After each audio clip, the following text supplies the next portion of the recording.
আমি যুদ্ধের শিক্ষা পেয়েছি। এখানে আমার আশেপাশে অনেক সামরিক বাহিনীর কর্মকর্তারা আছেন। সামরিক বাহিনীর একটা নীতি আছে, ধর্ম আছে, এথিক্স আছে। আল্লাহ তাআলা কোরআনে যুদ্ধের নির্দেশ দিয়েছেন, কিন্তু ফিতনার বিরুদ্ধে যুদ্ধ করতে বলেছেন। বলছেন ফিতনা হত্যা অপেক্ষা গুরুতর, আসাদ্দু মিনাল কাতল। কোরআনের অনুবাদ করেছেন। আমি অত্যন্ত খুশি হয়েছি আজকে কোরআন সম্পর্কে। তারা মনে করে যারা মাদ্রাসা পড়েছে তারাই খালি কোরআন শরীফ পড়ে। এই ধারণাকে কবর দিতে হবে আজকে থেকে। আমাকে যিনি কোরআন শরীফটা উপহার দিয়েছেন তিনি একজন কর্মকর্তা, সরকারি সামরিক বাহিনীর কর্মকর্তা। ফিতনাকে চরমভাবে ঘৃণা করা হয়েছে, কিন্তু যুদ্ধ করতে নির্দেশ দেওয়া হয়েছে। কারণ যুদ্ধের একটা নীতি আছে, ধর্ম আছে, যুদ্ধের একটা রুলস আছে, যুদ্ধের একটা জাতীয় আন্তর্জাতিক বলেন আল্লাহর আইনেও বিধিবদ্ধ কিছু নিয়ম আছে। যখন যা খুশি তা আপনি করতে পারেন না, এটা হলো যুদ্ধ। আর ফিতনা মানে যেটাকে আজকে ইংরেজিতে বলা হয় মব। মব কথাটা এই কোরআনের ভাষা না, মব কথাটা ইউরোপ থেকে আসছে, ডেমোক্রেসি বা মব। কিন্তু এখানে আসছে ফিতনা আর হলো ফাসাদ, সাফাকুদ্দিমা। এই ওয়ার্ডগুলি কোরআনে ইউজ করা হয়েছে। তা আমি যেটা বললাম যে সেখানে আহত রক্তাক্ত করলো, আমার মসজিদটাকে ভেঙে গড়িয়ে দিল। আজকে সেখানে 4 তলা মসজিদ হয়েছে। আমি গতকালকে এসেছি, আমার আসতে আসতে যে বৃষ্টি বাদল হলো, রাস্তা অনেক জ্যাম হলো, প্রায় কয়েক ঘন্টা আমি জ্যামে আটকা ছিলাম। তো রাত্রে খুব একটা ভালো করে ঘুমোতে পারিনি। আজকে এখানে অ্যাটেন্ড করব। আমার কালকে জুমার নামাজে কমপক্ষে 1000 থেকে 2000 মুসল্লি ছিলেন। সেখানে আমি 2 ঘন্টা বয়ান রেখেছি। সোশ্যাল মিডিয়াতে বক্তব্যগুলি গিয়েছে, আপনারা শুনেছেন, শুনে থাকবেন। সেখানে 42টি উন্নয়ন প্রকল্প নিয়েছি, school, garments factory, dairy farm এবং অন্যান্য আবাসন প্রকল্প আমি নিয়েছি। আমি এলাকার মানুষকে বলেছি ইসলাম থেকে আমি ভদ্রতা শিখেছি, সভ্যতা শিখেছি, বিনয় শিখেছি, শৃঙ্খলা শিখেছি, পরিশ্রম করা শিখেছি। আমি ইসলাম থেকে এগুলি শিখেছি। আর তোমরা কোথা থেকে শিখলা? কে তোমাদের শিক্ষাগুরু? অশ্লীলতা, বেহায়াপনা, নোংরামি, ধর্মান্ধতা, ধর্ম ব্যবসা, অযৌক্তিক অবৈজ্ঞানিক কর্মকাণ্ড, এগুলি কোথা থেকে তোমরা শিখলা? নারীদের প্রতি বিদ্বেষ, এগুলো তোমরা কোথা থেকে শিখলা? আমি তো ইসলামের থেকে পাইনি, নবী করিম সাল্লাল্লাহু আলাইহি ওয়াসাল্লামের লাইফ থেকে এগুলি পাইনি। তো আমার বাড়ি যখন হামলা হলো, যাই হোক, পরবর্তীতে সেখানে আজকে আমরা সারা দেশে যেই প্রস্তাবটা নিয়ে কাজ করছি, আমরা ইন্টারিম যখন আসলেন ডক্টর ইউনূস সাহেব, তিনি সবাইকে বললেন যে সংস্কার প্রস্তাব দেন, একটা সংস্কার করব আমরা, সমাজের মানে রাষ্ট্রের সকল জায়গায় সংস্কার করতে হবে। কেউ কেউ দাবি করলেন এই বিদ্যমান সংবিধানটাকে বাদ দিতে হবে। আমরা বলেছি যে দেখুন, যত সংস্কার করেন কোনো লাভ হবে না। আমাদের যে সমাজে আমরা উপনিবেশিক যুগের যে কাঠামো, রাষ্ট্র ব্যবস্থা, সিস্টেম, এটাকে ওয়ে অফ লাইফ বা সিস্টেম অফ লাইফ, জীবন পরিচালিত করার যে বিধি ব্যবস্থা কায়েম হয়েছে, এটা অধিকাংশই উপনিবেশিক যুগ থেকে। এর অ্যাডমিনিস্ট্রেটিভ সিস্টেম, এর সিভিল মিলিটারি আমলাতান্ত্রিক সিস্টেম, এর এডুকেশনাল সিস্টেম, অর্থনীতি, বাণিজ্য নীতি, সকল কিছু, অর্থাৎ এক কথায় এই বিদ্যমান ব্যবস্থাকে টোটাল পরিবর্তন করতে হবে।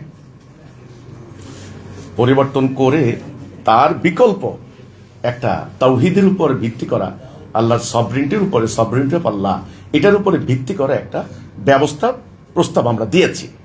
আমাদের এই প্রস্তাব নিয়ে আমরা সর্বত্র কাজ করেছি। সকল প্রায় বাংলাদেশের ম্যাক্সিমাম প্রেস ক্লাবগুলিতে আমরা গণমাধ্যম কর্মীদের সঙ্গে মত বিনিময়ের মাধ্যমে আমরা সেগুলো তুলে ধরেছি।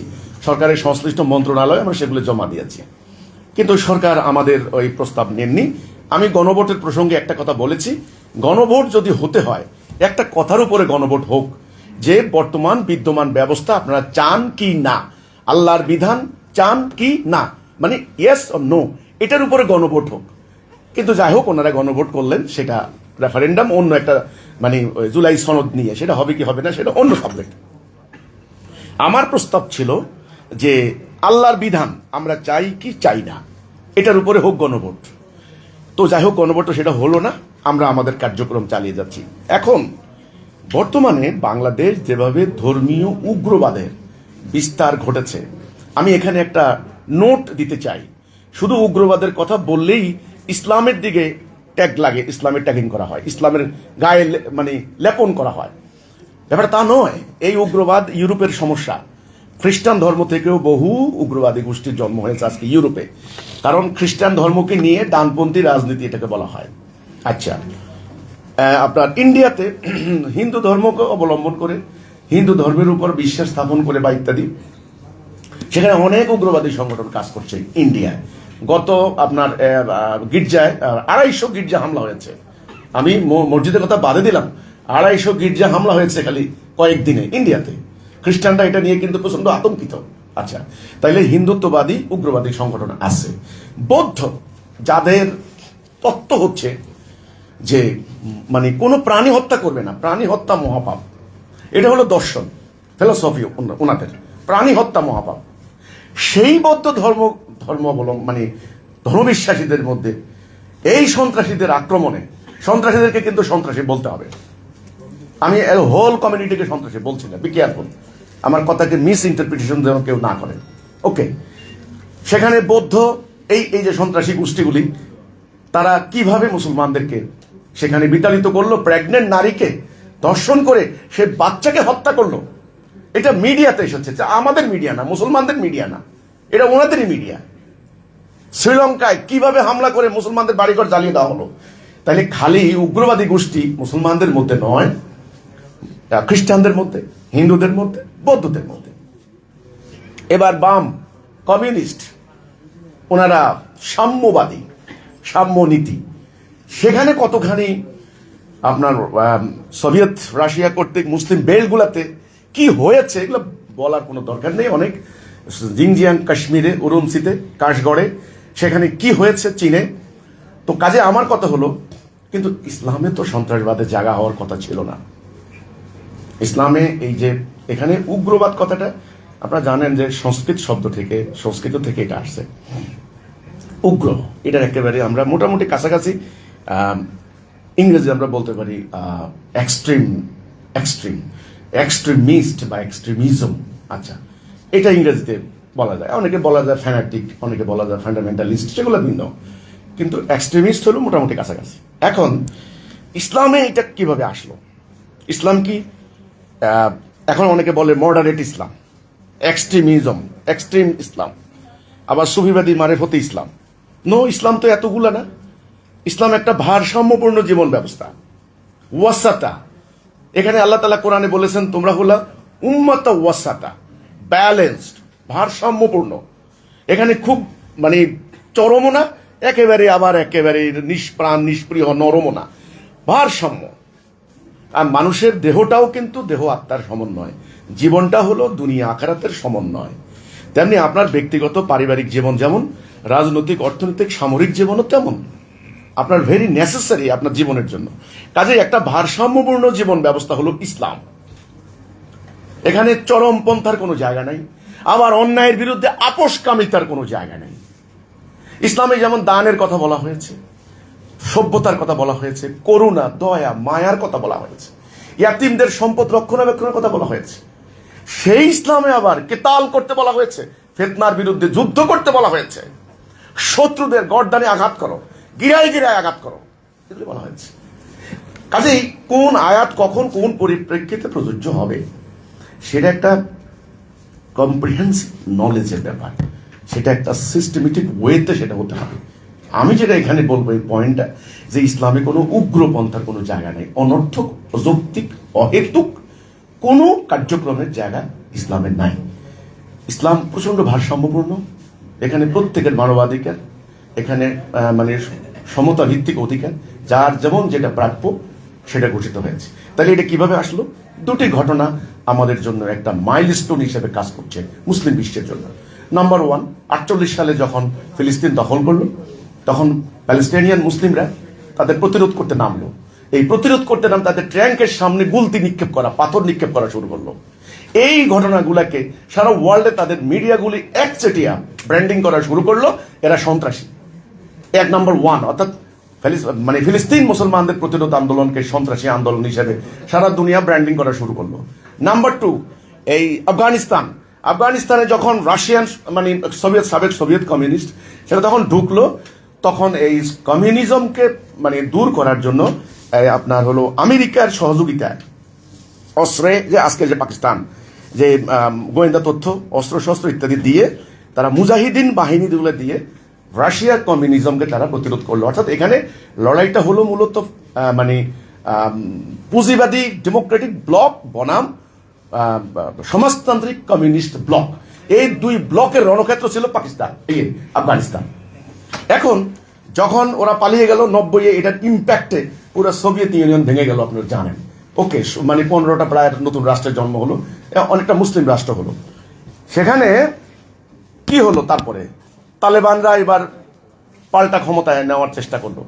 ঠিক তখন যুক্তরাষ্ট্র তাদের মিডিয়াগুলি, আন্তর্জাতিক মিডিয়াগুলি একসঙ্গে ব্র্যান্ডিং করা শুরু করলো, এই জঙ্গি, এই টেরোরিস্ট, এই এক্সট্রিমিস্ট, এই ফ্যানাটিক। তাহলে এই দুইটা ঘটনা, এরপর থেকে সেই ঘটনাই উপমহাদেশে বিস্তার লাভ করলো। এখন আসেন আমাদের বাংলাদেশের বর্তমান পরিস্থিতি। বর্তমানে যেই উগ্রবাদের যেই বিস্তার আমরা দেখতে পাচ্ছি, এটা দুই ধরনের। একটা হলো তারা আদর্শিকভাবে তাদের একটা ন্যারেটিভ তারা তৈরি করে, কারো বিরুদ্ধে যদি তারা টার্গেট করে যে এই গোষ্ঠী বা এই ব্যক্তিকে আমরা শেষ করব, এটা আমাদের স্বার্থের পরিপন্থী, বাস প্রথমে তাকে কাফের, নাস্তিক, মুরতাদ এই ধরনের তাকে ফতোয়া দেওয়া হয়। ফতোয়া বোর্ড আছে আবার বিভিন্ন জায়গায়, সেখান থেকে ফতোয়া বের করে সেখানে রাষ্ট্রের কর্তৃপক্ষের ম্যাজিস্ট্রেটের মতো সিল দেওয়া হয়, বিভিন্ন রঙের সিল দিয়ে মাদ্রাসা সেগুলো পাঠিয়ে দেওয়া হয়। পরে একটা ন্যারেটিভ তৈরি করা হয়, একটা ব্যাখ্যা তৈরি করা হয়, বিভিন্ন হাদিস, বিভিন্ন কোরআনের আয়াত আনার পরে সোশ্যাল মিডিয়াতে ব্যাপকভাবে প্রচার চালানো হয়। এটা হলো নাম্বার 1 টার্গেট। দ্বিতীয় কর্তব্য করে তাদের যে অন্ধ অনুসারী আছে, তারা তো কোনো আধুনিক শিক্ষা থেকে বঞ্চিত, তারা তো যুক্তিবিদ্যা থেকে বঞ্চিত, তারা তো জ্ঞান বিজ্ঞানের ধারে কাছেও নাই। তাদেরকে একমুখী, এক পেশে একটা অন্ধত্ব শিক্ষা দেওয়া হচ্ছে, যেটা ইসলামের মূল কনসেপ্ট থেকে সম্পূর্ণ বিপরীত। তারা এবার কার্যকরী করে, ফিল্ডে এটা কার্যকরী করে, কিন্তু বয়ানটা তৈরি করে তাদের গুরুরা, বয়ানটা তৈরি করে গুরুরা। এরা মাঠে কার্যকরী করে, নারীর নির্দিষ্ট একটা দিন ঠিক করে, নির্দিষ্ট দিন ঠিক করে সেখানে শুক্রবারে জুমার দিনটা খুবই মানে সুইটেবল ডে তাদের জন্য, খুব ধর্মপ্রাণ মুসল্লিরা আসেন জুমার দিনে। কারণ আমাদের এই এলাকার মানুষ কিন্তু ঐতিহ্যগতভাবে আমরা কিন্তু ধর্মপ্রাণ বলা হয়। ওকে, আল্লাহ রসুলের প্রতি, ধর্মের প্রতি, বংশ পরম্পরায় একটা টান, একটা বিশ্বাস, আস্থা রয়েছে। সেই মানুষগুলাকে জুমার দিনে বয়ান দেওয়া হয়, মিথ্যা বয়ান, সম্পূর্ণ মিথ্যা। জনগণ কিন্তু যাচাই করেনি, অথচ ব্যাপারটা কোরআনের মূল নীতি পরিপন্থী। কোরআনে আল্লাহ বলেছেন, তোমাদের কাছে যদি কোনো ফাসেক সংবাদ নিয়ে আসে যাচাই করো, যদি যাচাই বাছাই না করো, যদি তার ক্ষতি করে ফেলো, পরে তোমরা এটার জন্য মাসুল দেওয়া লাগতে পারে। আল্লাহ কোরআনে বলেছেন, দেখো দেখো আমার কোনো খুঁত পাও কিনা। তিনি বলেছেন শোনো, সূরা জুমারের 18 নম্বর আয়াতে। তিনি সূরা বনী ইসরাইলের 36 নম্বর আয়াতে আল্লাহ বলেছেন, যেই সম্পর্কে তোমার কোনো জ্ঞান নাই, বি কেয়ারফুল, যেই সম্পর্কে তোমার কোনো জ্ঞান নাই তুমি এর অনুসরণ করবা না। তার মানে সাংঘাতিক ব্যাপার। তোমাকে কান দেওয়া হয়েছে শুনো, চোখ দেওয়া হয়েছে দেখো, তোমাকে হৃদয় দেওয়া হয়েছে উপলব্ধি করো। এই সমস্ত আয়াতগুলি যদি আপনি একত্রিত করেন, তাহলে আপনি কি পাবেন, পুরো ব্যাপারটা কি পাবেন? পাবেন কোরআন বলেছে চিন্তা করো, ভাবো, দেখো, শুনো, বিচার বিশ্লেষণ করো, গুজবে কান দিও না, মিথ্যা প্রতারণায় মানে প্রভাবিত হইও না। এই যে কথাগুলা বলা হয়েছে আমাদের ধর্মপ্রাণ মুসলমানদের, আল্লাহর এই বাণী তাদের আর মাথার মধ্যে যাবে না, তারা চিন্তাও করবেন না। তাদেরকে তাদের ধর্মগুরুরা হুকুম দিয়েছেন, কার্যকর করতে হবে, ভাঙতে হবে, হামলা চালাইতে হবে, জবাই করতে হবে, হত্যা করতে হবে, যার পরিণতি আমার বাড়িতে এই মানুষ জবাই। এই খ্রিস্টান বলে যে মানুষগুলোর জবাই করে দিলা, তারা তো খ্রিস্টান ছিল না। এই পাপের দায় এখন কে নিবে? আল্লাহ কি বলেননি একজন মানুষকে, নির্দোষ মানুষকে অন্যায়ভাবে হত্যা করা সমগ্র মানব জাতিকে হত্যার শামিল? আল্লাহ কি এটা বলেননি কোরআনে? এখন এর দায় কে নিবা? তোমরা কোন হুজুর নিবা, কোন মুক্তি নিবা, কে নিবা? হত্যাকাণ্ডের বিচার কিন্তু হয়নি।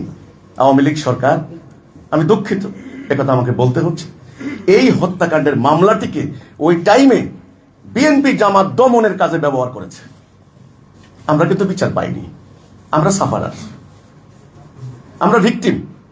আমাদের সম্পত্তি গেল, জান গেল, প্রাণ গেল, রাজনৈতিকভাবে সুবিধা আদায় করেছেন না আওয়ামী লীগ সরকার। তাহলে এখানে কি, এখানে আমরা দেখলাম যে রাজনীতি এবং ধর্মের নামে উগ্রতা, এগুলা কিন্তু একই মুদ্রার এপিটোপিট, একসাথে।